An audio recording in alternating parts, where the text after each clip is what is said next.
Ila hadratin nabiyil mustafa Muhammadin sallallahu alaihi wasallam wa ala alihi wa ashabihi wa azwajihi wa dhurriyyatihi wa ali baitihi ajma'in wa ila hadrati sultanil awliya ghusul a'zam qutbil alamin Syekh Muhyiddin Syekh Abdul Qadir Al-Jailani qaddasallahu sirran radi wa ila hadrati Syekhina Mukarram Syekh Abdullah Mubarak bin Nur Muhammad wa ila hadrati Syekhina Mukarram Syekh Ahmad Zahibul Wahab Tajul Arifin wa ila hadrati Syekh Ibnu Athaillah Sakandari Al-Musannif Al-Hikam wa ila jami' awliya Allah bi hadhihi dairah wa bi hadzal makan wa fi hadzal balad syai'un lahum al-Fatihah. A'udzu billahi minasy syaithanir rajim. Bismillahirrahmanirrahim. Alhamdulillahi rabbil alamin. Ar-Rahmanir Rahim. Maliki yaumiddin. Iyyaka na'budu wa iyyaka nasta'in. Ihdinas siratal mustaqim. Siratal ladzina an'amta 'alaihim ghairil maghdubi 'alaihim waladdallin. Amin. Allahumma aftah lana bi futuhil arifin. Rabbana aftah bainana wa baina qaumina bil haqqi wa anta khairul fatihin.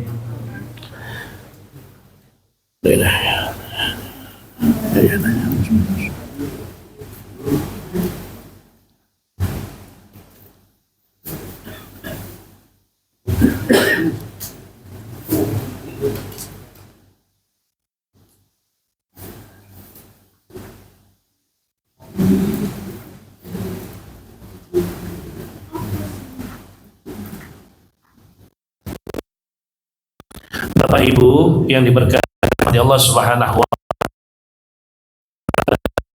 akan lanjutkan kajian Al-Hikam ya. Saat ini kita memasuki pasal yang ke-26 kalau tidak salah ini. Ya.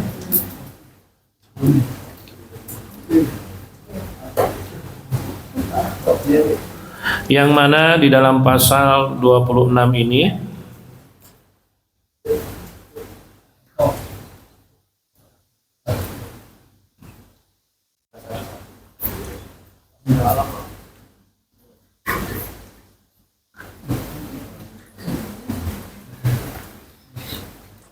tentang batiniyah mempengaruhi lahiriah. Ya. Saya mau tanya sama Bapak Ibu, di dalam kita ada berapa anasir, ada berapa unsur di dalam diri kita? Ada 3 unsur atau anasir. Yang pertama adalah cangkang badan, disebut dengan lahiriah. Kita punya badan nggak Bapak Ibu? Ya. Yang disebut dengan lahiriah kita apa aja yang ada di dalam diri kita? Tangan, kaki, kepala, mata, kulit, daging, darah, tulang, sumsum, otot, saraf. Itu dinamakan dengan lahiriah atau jismaniyah. Ada nggak kira-kira dalam diri kita Bapak Ibu? Ada ya. Lahiriah disebut juga sesuatu yang nampak, disebut dengan zahir. Disebut dengan apa? Zahir. Jadi zahir, lahiriah, jasmaniyah, badaniyah itu adalah lapisan pertama, unsur yang pertama dalam diri kita. Tapi ada anasir, unsur yang kedua, disebut dengan batiniyah. Lawan dari lahiriah adalah batiniyah. Lawan dari jismaniyah adalah ruhaniyah. Kalau ditanya Ustadz, batin sama ruh sama nggak? Sama. Kalau tadi lahiriah, jasmaniah, sesuatu yang nampak pada diri kita disebut zahir. Kalau batiniah atau ruhaniyah itu tidak nampak.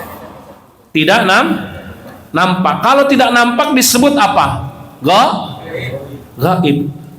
Contoh, saya mau tahu dan saya mau nanya, Bapak Ibu punya nyawa nggak? Apa bentuk nyawa? Saya tanya nih, apa bentuk nyawa? Terlihat apa enggak? Tapi ada. Saya tanya lagi, yang jangan nyawa ada itu terlalu di dalam. Yang ada di luar Bapak Ibu lihat AC. Lihat AC. Bentuk AC apa? Cangkang mah kelihatan seperti itu ya. Lonjong. Ya. Tapi yang keluar dari barang tersebut dirasakan nggak oleh Bapak Ibu? Apa? Sejuk. Bentuk sejuk apa? Angin bentuknya apa? Berarti cangkangnya zahir, dalamnya gaib. Tapi ada rasa, ada sejuk nggak? Apa bentuk sejuk? Sama Bapak Ibu berbicara ada suara. Tapi bentuk suara seperti apa? Nah, sesuatu yang tidak nampak disebut gaib. Ternyata di dalam cangkang badan kita ada ruhaniyah, ada ruh, ada nyawa, ada batiniah, sesuatu yang tidak tampak tapi ada. Ya, sesuatu yang tidak nampak tapi ada. Dan yang ketiga, anasir yang ketiga adalah rasa atau rahasia. Saya tanya lagi, rasa ini zahir atau batin? Nyata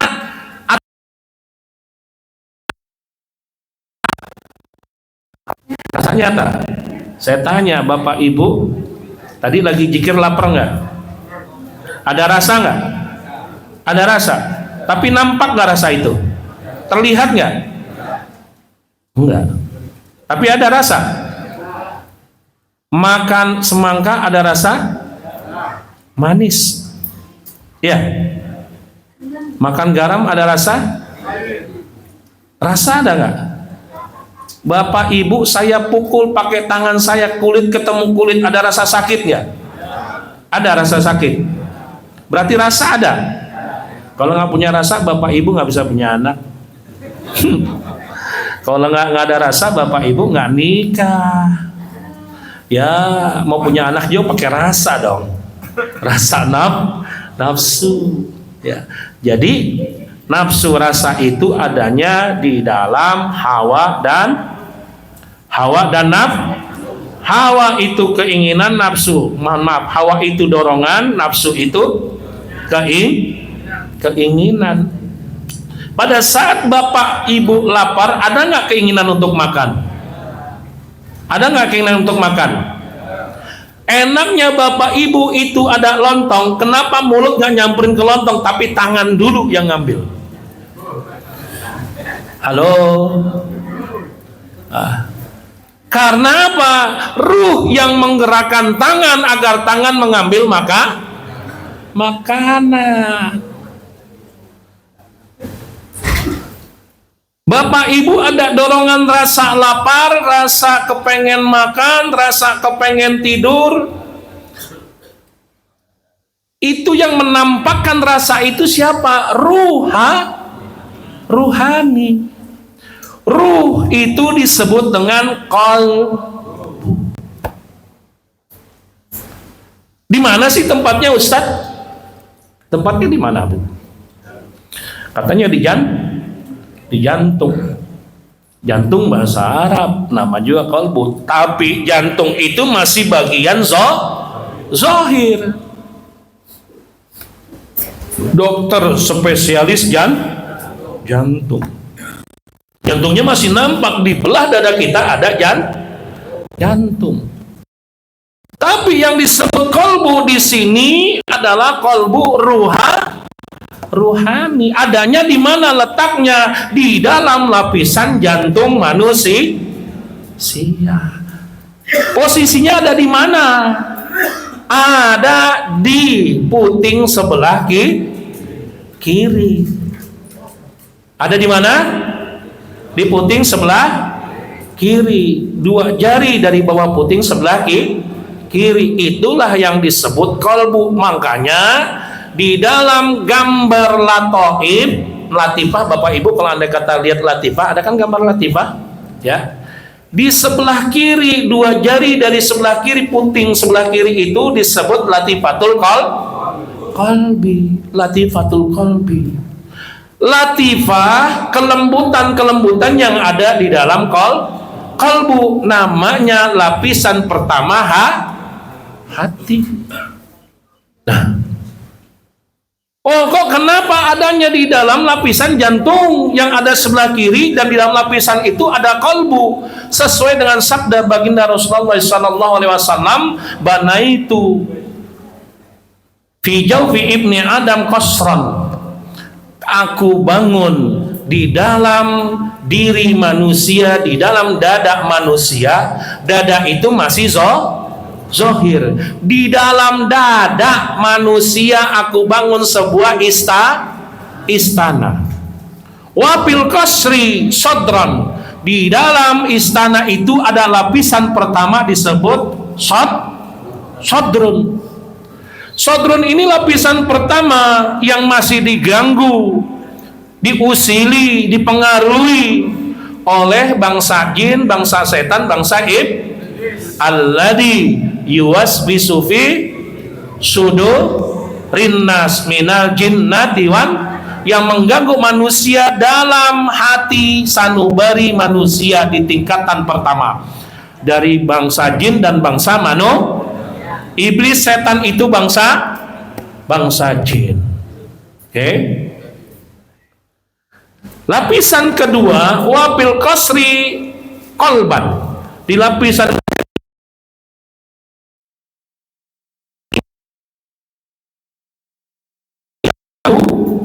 kedua kita bisa sedikit sadar sewaktu kita berjalan untuk melewati lampu merah di jalan raya, ada tulisannya awas. Berapa hatinya? Kok kenapa? Awas matamu atau awas kaki? Yang di tulisan itu awas hati. Karena apa? Gerakan badan, gerakan zohir, gerakan jasmani tergantung manifestasi yang ada di dalam kalbu. Oh gampang Pak. Bapak ingin melihat orang, Bapak ingin tahu karakter orang, pertama yang Bapak lihat adalah lisannya, ucapan. Yang kedua Bapak perhatikan adalah perbuatan. Yang ketiga Bapak lihat tadi sikap dan adabnya. Kelihatan orang itu. Karena apa? Ucapan, perbuatan, sikap seseorang mencerminkan isi hati. Kok kenapa ragu-ragu? Saya mau tanya, Bapak, pernah stres? Pernah galau? Pernah stres? Pernah putus asa? Pernah semua ya. Iya nggak apa-apa, saya juga sering kok. Ya, saya juga sering Pak. Ya, sebelum mengenal zikir. Ya, kita bisa tahu karakter seseorang. Ini mah tukang berak. Maksud tukang berak apa? Tukang bohong. Ya, nggak bisa dibohongi Pak. Karakter itu tidak bisa dibohongi. Demi Allah Ji, aneh ikhlas kasih dia 100.000. Ikhlas aneh ngasih dia 100.000. Bener, aneh nggak bohong. Aneh ikhlas. Di depan manusia dia ngomong kayak gitu. Di depan misalnya saya nih ngasih nih, di depan Pak Suhanto ngasih ke orang lain. Saya ngomong, Pak Suhanto ngelihat, saya ikhlas Pak Suhanto. Demi Allah saya ikhlas. Lisan. Di belakang Pak Suhanto, Gila, gue nyari uang 100.000 zaman kayak begini susah banget. Karena gue malu aja di depan orang-orang. Ya. Ya. Ya. Oh, kita lihat. Hatinya jauh dari Allah. Oh, hatinya tidak pernah ada rasa qanaah. Gampang Pak melihat karakter seseorang. Sangat gampang dikenali. Lihat cara bicaranya, lihat perbuatannya, dan lihat sikapnya. Kelihatan udah. Karena apa yang dinyatakan, ditampakkan di dalam kehidupan, manifestasi di dalam zahir, di dalam batinnya.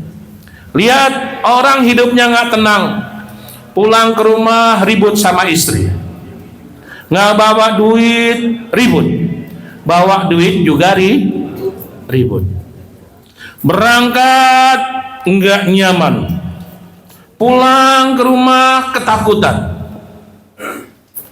hidupnya setiap hari gelisah, padahal pekerjaan dan usahanya jauh lebih sukses dibanding kita. Hidupnya penuh ketakutan, banyak duit takut dirampok, punya mobil mewah takut dicuri, punya istri cantik takut diselingkuhi. Bu, tahu aja. Ya, hidupnya penuh ketakutan. Kenapa? Batinnya jauh dari Allah. Kalau batinnya dekat, cinta kepada Allah, kalbunya selalu menghadirkan nama Allah. Sebanyak apapun harta yang kita miliki, walaupun 7 turunan tidak habis, seperti Sayyidina Utsman bin seperti Abu Rahman bin tapi hartanya, jabatannya hanya ditaruh di tangan, bukan ditaruh di hati. Kalau ditaruh di hati berat. Taruhnya di mana? Tangan. Ada yang butuh ada yang minta mobil kok ketawa? Sayyidina Abdurrahman bin Auf, ya, sewaktu sedang muzakarah dengan Rasulullah, Rasul ngomong, Pak, semua sahabat-sahabatku masuk surga. Di antaranya Abu Bakar yang cepat masuk surga. Pertama Abu Bakar asik, cepat masuk surganya. Kedua Umar bin Khattab. Ketiga Sayyidina Ali. Keempat Utsman bin Affan. Terus disebutkan. Nah, kalau Abu Rahman bin Auf lama masuk surganya, bisa terakhir kata Rasulullah menangis. Kenapa ya Rasulullah? Kok aku paling akhir masuk surganya? Kebanyakan aset dan harta, kata Rasul, sehingga hisabmu paling lama. Apa yang dilakukan Abu Rahman bin Auf? Ya karena dia tahu harta itu titipan, aset dan kesuksesan dia pun hanya titipan dari Allah, karena ditaruh di tangan. Sepertiga, 3/4 dari hartanya dia belikan korma, Bu. Cari korma busuk, jangan korma yang bagus. Cari korma busuk, saya hargai 7 kali lipat atau 10 kali lipat dari harga normal. Kurma yang paling bagus. Senang Pak penjual. Kok kurma busuk dihargai 7 kali lipat daripada kurma baik. Diborong sama Abdurrahman bin Auf. Yang ada di Mesir diborong, yang ada di Mekah, di Madinah diborong. Sampai suatu ketika di satu tempat, di satu negara sudah habis semuanya kurma busuk itu. Di satu tempat, satu negara, satu wilayah terjangkit wabah penyakit. Rakyatnya terjangkit wabah penyakit kulit. Setelah ditanya oleh dokter, oleh tabib, obatnya adalah kurma busuk.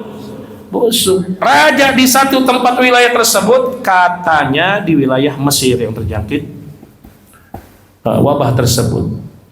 Dicari, Pak. Dicari di beberapa wilayah negara, nggak ada yang punya stoknya kecuali Abdurrahman bin sana, Pak, ke Madinah. Di tanah, saya mau beli, saya nggak beli kurma tersebut.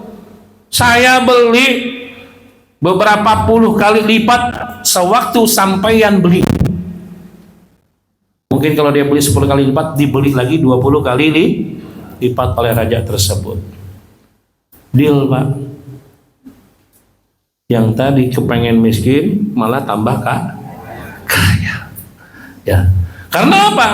Isi hatinya di dalam kolbunya hanya asma sifat Allah. Ya. Wa fil qalbi, dan di dalam kolbu ada fuad. Fuad itu lapisan yang ketiga. Wa fil fuadi syagaf, dan di dalam fuad ada lapisan hati yang keempat disebut syagaf. Syagaf itu tempat rindu, tempat cinta, di mana kalau kita rindu kepada Allah, rindu kepada Rasulullah, rindu kepada guru mursyid pangeran sahabat, tempatnya di syagaf. Wa fi syagafi, dan di dalam syagaf ada lub. Lub yang keberapa? Kelima. La ayatil li ulil albab. Wa fil lubbi sir. Di dalam lub ada sirran. Sir itu di atas makanya latifatus sirri di atas qalbu. Latifatul qalbu, latifatul qalbi, latifatul ruhi, latifatul sirri, latifatul khafi, latifatul akhfa, latifatul nafsi, latifatul qalb. Benar gak sih tadi yang saya ini? Apa ada kebalik? Ya pokoknya seperti itu. Latifat yang pertama latifatul qalbi, ruhi, sirri, khafi, akhfa, dan kolab, nafas dan kolab. Ya. Tadi pada saat Bapak Ibu la ilaha illallah, itu dua latifah yang ditembus, latifatul sirri dan latifatul qalbi. Ya. Nah, dibukti nyatakan oleh Syekh Ibnu Athaillah As-Sakandari dalam kitab Al-Hikam, mastudi'a fi ghaibis sarair dhahra fi syahadatit dhawahir. Karena kata Syekh Ibnu Athaillah di dalam kitab Al-Hikam dinyatakan apa yang tersimpan dalam kegaiban hati, aktualisasi atau termanifestasi di dalam dunia nyata atau di dalam zahir. Paham nggak Pak bahasanya? Atau mastauda'a fi ghaibis sarair dhahara fi syahadatid dhawahir.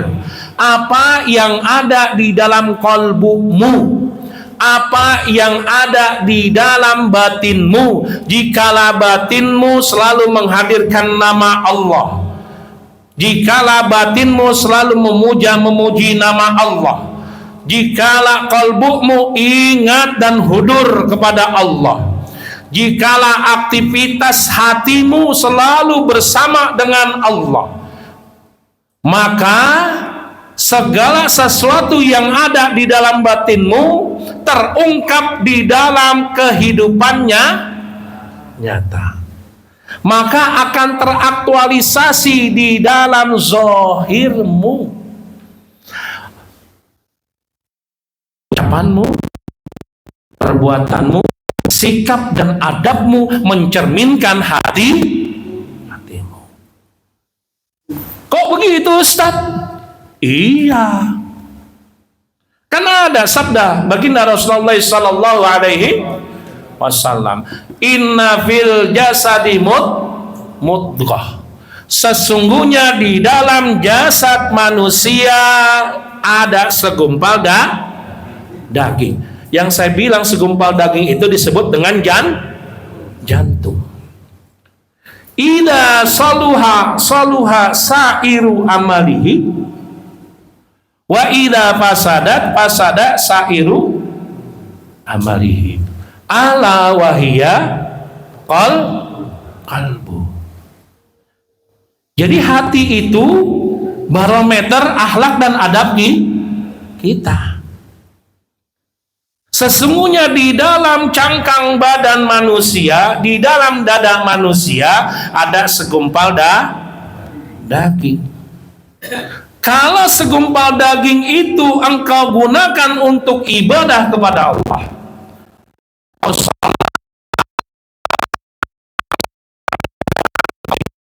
umrah, engkau bersedekah, engkau manusia, engkau hadirkan nama Allah di dalam kalbumu, engkau ingat-ingat Allah, engkau rasakan sewaktu engkau ibadah seakan-akan engkau diawasi oleh Allah Subhanahu wa ta'ala.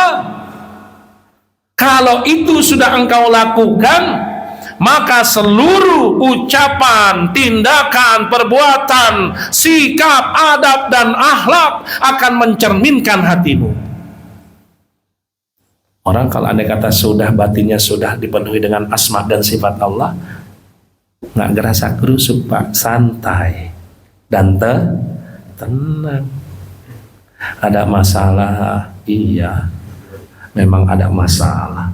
Manusia nggak luput dari masalah. Mau berhenti dari masalah, mati. La yazalul bala hatal mamat, nggak akan berhenti masalah kalau kita mati. Selesai masalah. Selagi kita hidup pasti ada masalah. Sesungguhnya hartamu, anakmu, orang tuamu, suamimu akan menjadi ujian. Rasul diuji, ingin dibunuh, dikejar-kejar oleh siapa? Paman?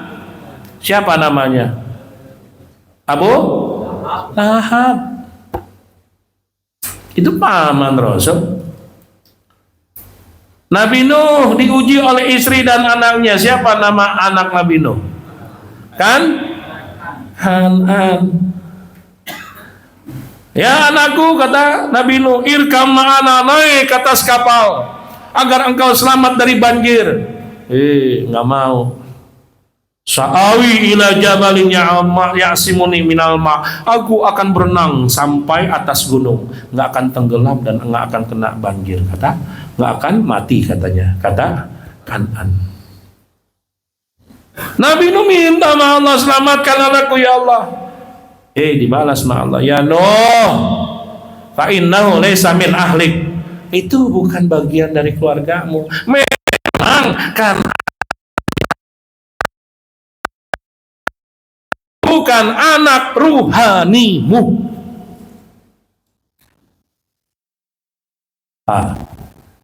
Kita ini punya ayah biolog, punya anak, punya ayah secara lahiri. Tapi kita punya anak, punya ayah secara batin, punya ayah ruhani. Siapa? Pangirsa apa? Siapa? Kalau orang tua lahir kita mah, saya punya orang tua Bapak Haji Owi Nahrawi, orang tua saya, orang tua lahir, orang tua jasad.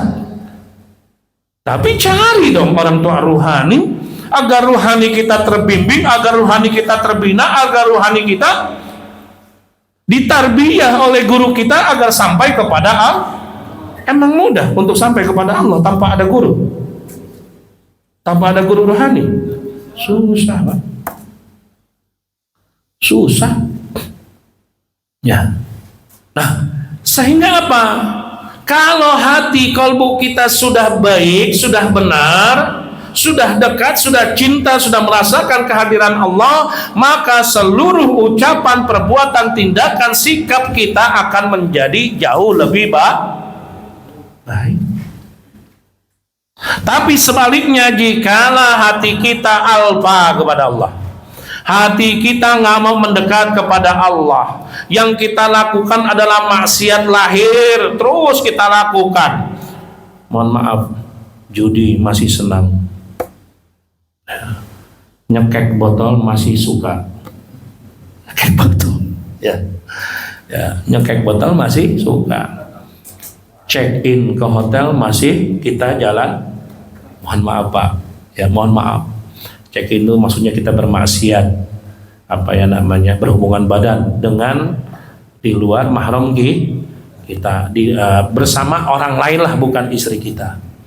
Masih suka juga ngambil barang orang, hak milik orang lah, disebut dengan korupsi, ya. Masih juga ngebohongin pembeli. Ini mah nggak dapat harga modalnya Pak, kalau saya kasih sekian, ya Pak 10 ribu aja Pak. Modal aja nggak dapat, padahal modalnya 8.000. Masih suka berbohong, masih makanan subhat, bukannya haram loh Pak ya, makanan abu-abu, subhat itu abu-abu. Contoh, si Ali kerja di satu perusahaan atau di satu departemen, dikirim oleh atasannya untuk mengaudit di wilayah misalnya Kalimantan Selatan, dikasih uang jalan 1 juta, dikasih uang jalan uang jalannya 1 juta selama beberapa hari, digunakan Pak, masih ada sisa 150 ribu. Tulis aja pengeluaran 1 juta, beli A, beli B, beli C, beli D, makan A, makan B, makan C, makan D, padahal masih sisa ada 150. Memang sih boleh dihabiskan, boleh, tapi kan ini masih abu. Sewaktu dipakai buat makan anak istri kita, nah ini ngebersihnya rada lama nih Pak, tapi bisa bersih, tapi kudu dibersihin dulu. Ya, subhan. Jadi orang ingin mendekat kepada Allah sehingga batiniyahnya itu menjadi baik, banyak anasir yang harus diperhatikan. Perhatikan, ya. Karena apa yang dilakukan batiniyah, kalbu itu akan nampak secara lahiriah. Ya. Nah, jadi bagaimana Ustadz agar hati kita bisa tenang, bisa tentram, kehidupan kita bisa bahagia, ya. Bahagia itu kan bukan ujuk-ujuk datang sendiri Pak. Ketenangan itu bukan ujuk-ujuk datang sendiri, harus diperjuangkan. Nah, untuk menggapai tadi di dalam apa yang tersimpan dalam kegaiban hati akan teraktualisasikan di dalam kehidupan nyata, itu ada tiga anasir, 3 unsur yang harus kita lakukan agar batiniyah kita baik, sehingga lahiriah pun akan menjadi baik. Kalau hati sudah bagus, attitude, akhlak, adab kita akan jauh lebih baik. Bagaimana caranya agar semua menjadi baik? Rangkaian jasad, ruh, dan rasa kita. Caranya ada 3. Yang pertama, takhalli. Apa yang pertama? Takhalli. Arti takhalli adalah mengosongkan atau mengenolkan, ya. Kalau Bapak ingin menghadap Allah, membawa diri Bapak sebagai, saya kan direktur, saya kan imam masjid, saya kan misalnya dai yang bisa memberikan nasihat agama, suara saya dipandang. Pada saat saya menghadap Allah membawa sebagai dai, jabatan saya nggak akan sampai Pak. Nggak akan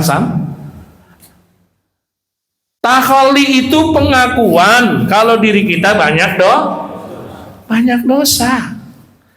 Takhalli itu kosongkan dulu semuanya. Jangan pikirkan hal-hal yang memang yang akan kita bawa untuk menghadap Allah. Kosongkan aja. Bahkan Nabi Musa sewaktu menghadap Allah ditegur oleh Allah, "Ya Musa, fa'la'na lahik." Tanggalkan sendalmu. Yang dimaksud sendal ini adalah bahasa majazi. Maksudnya tanggalkan sendalmu. Musa, tanggalkan. Kalau engkau itu seorang nabi, engkau itu menghadap siapa?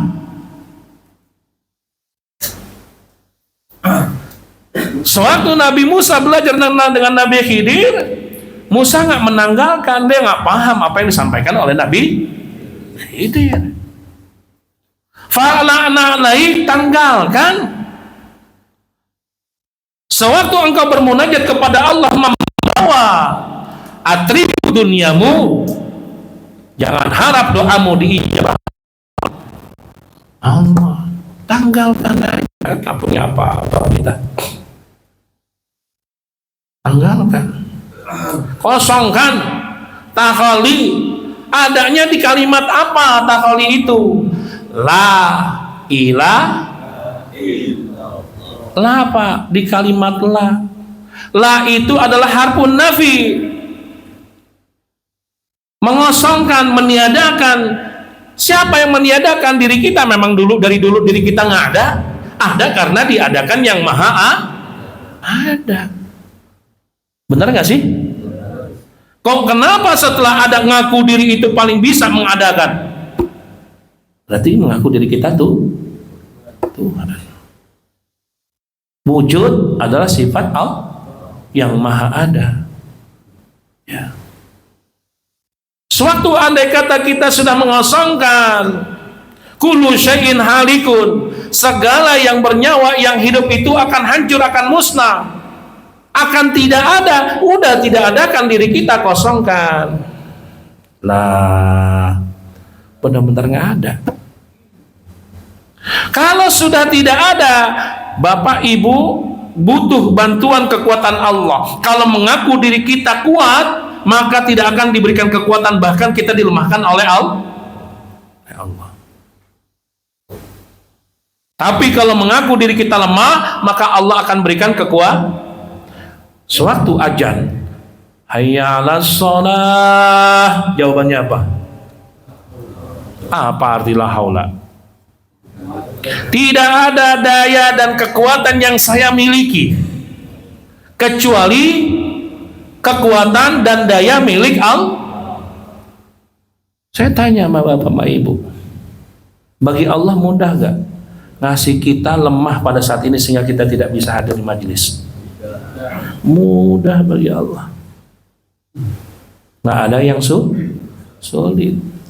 Orang bisa sholat karena faktor dirinya yang bisa atau memang dibisahkan oleh Allah? Dibisahkan, diberikan kekuatan oleh Allah, bisa jadi kok. Bagi Allah mudah, nggak sulit, ya kan? Dan yang kedua, yang disuruh berjamaah orang yang dipilih dan terpilih atau yang bukan? Ya Allah kepengen situ bersujud berjamaah. Bagi yang gak kepengenin Allah, nggak akan datang ke sini, walaupun punya niat yang kembali lagi semuanya dari Allah. Ya, oke.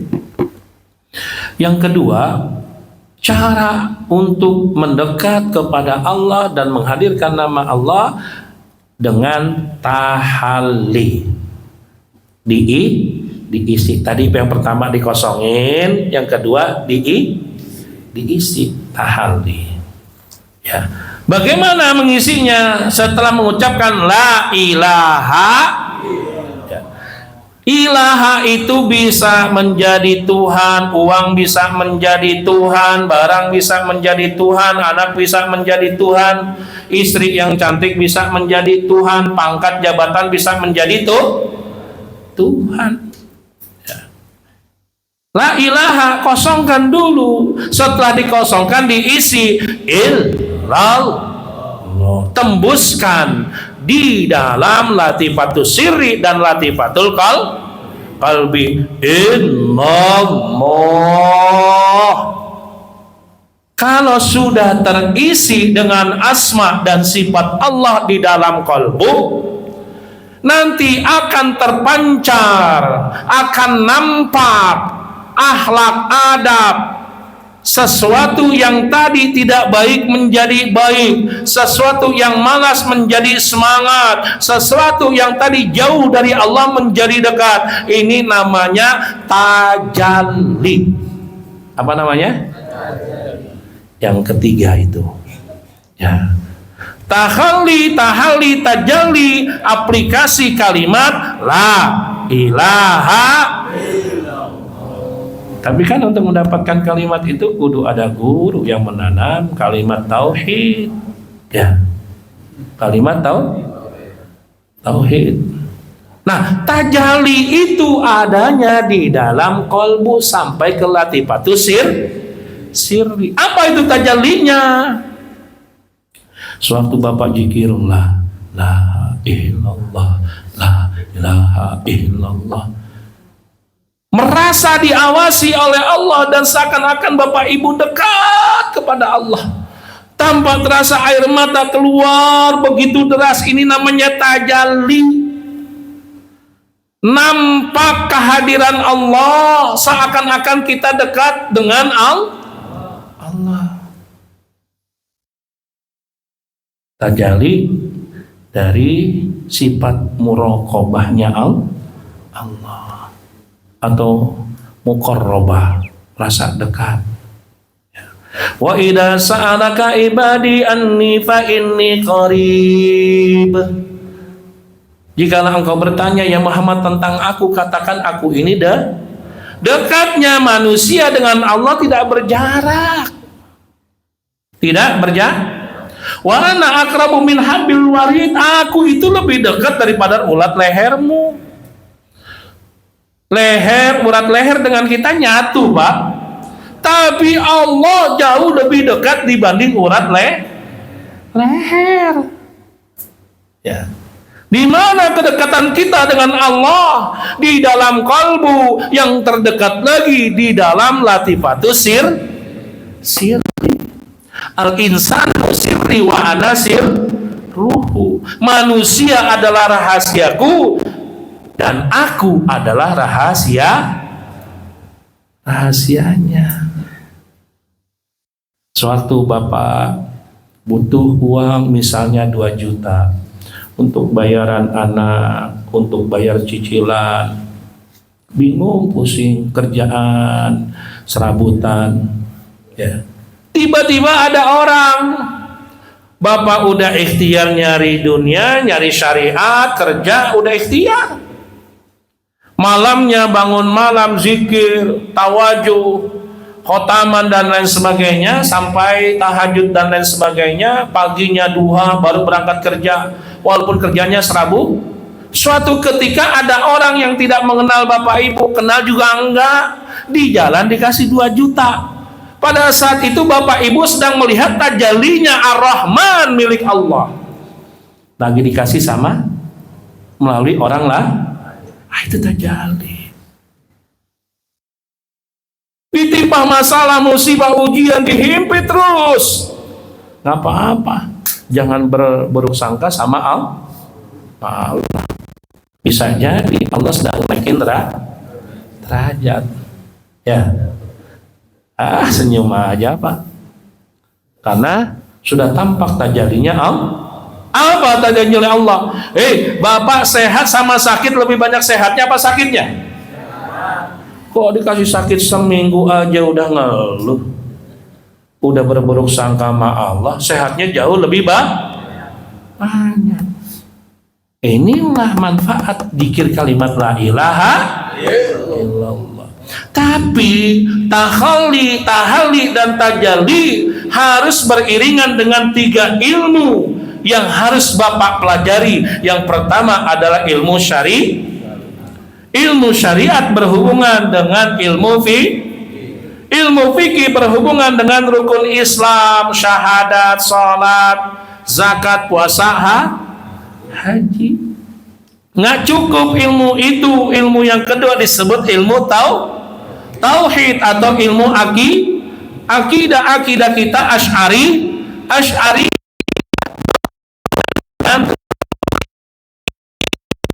apa rukun iman? Percaya kepada Allah, percaya kepada malaikat, percaya kepada kitab, percaya kepada rasul, percaya kepada hari kiamat, percaya kepada qada, dan percaya di dalam rukun iman berhubungan dengan yang gaib, berhubungan dengan ilmu akidah atau ilmu tauhid, dan yang terakhir berhubungan dengan ilmu tasawuf.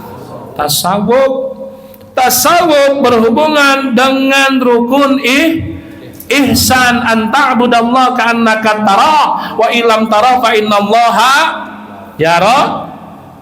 Merasakan engkau ibadah kepada Allah seakan-akan Allah sedang memandang engkau. Kalau engkau salat seakan-akan dipandang oleh Allah. Dan engkau ibadah harus bisa memandang Allah. Engkau ibadah seakan-akan engkau sedang memandang Allah, merasakan kehadiran Allah. Kalau engkau belum bisa memandang, melihat, merasakan Allah, rasakan Allah sedang memandang engkau. Ini berhubungan dengan rasa. Pertama, syariat zahir. Yang kedua, ilmu tauhid, ilmu akidah, rukun iman berhubungan dengan ruhani atau kalbu. Yang ketiga, ilmu tasawuf atau rukun ihsan berhubungan dengan rasa. Kalau Bapak Ibu mengamalkan, mengaplikasikan yang tadi saya sebutkan, apa yang ada di dalam batin Bapak Ibu akan nampak keluar keindahan lahiriah. Oh, indah akhlaknya, oh indah attitude-nya, oh indah kalamnya, lisannya nggak pernah nyakiti perasaan orang, sejuk didengar. Oh, perbuatannya sungguh indah, sungguh akhlak yang mahmudah. Difitnah, dicaci, dimaki, nggak pernah balas mencaci. Bahkan suatu ketika di hari yang lain dia membawa uang dan kesukaan makanan orang yang mencacinya. Oh, indah akhlaknya. Nah, itu tertanam di dalam tanbih. Mudah-mudahan dengan batiniah yang dipengaruhi dengan asma dan sifat Allah akan nampak kebaikan-kebaikan pada lahiriah dan zahir kita. Al-Fatihah. Bismillahirrahmanirrahim. Alhamdulillahirabbil alamin arrahmanir rahim maliki yaumiddin iyyaka na'budu wa iyyaka nasta'in. Shiratal ladzina an'amta 'alaihim ghairil maghdubi 'alaihim waladdallin. Amin. Dari kami cukup sekian, mohon maaf apabila ada kekurangan khilafan baik yang sengaja secara lisan maupun secara perbuatan. Wallahu muwaffiq ila aqwamit thoriq. Assalamualaikum warahmatullahi wabarakatuh.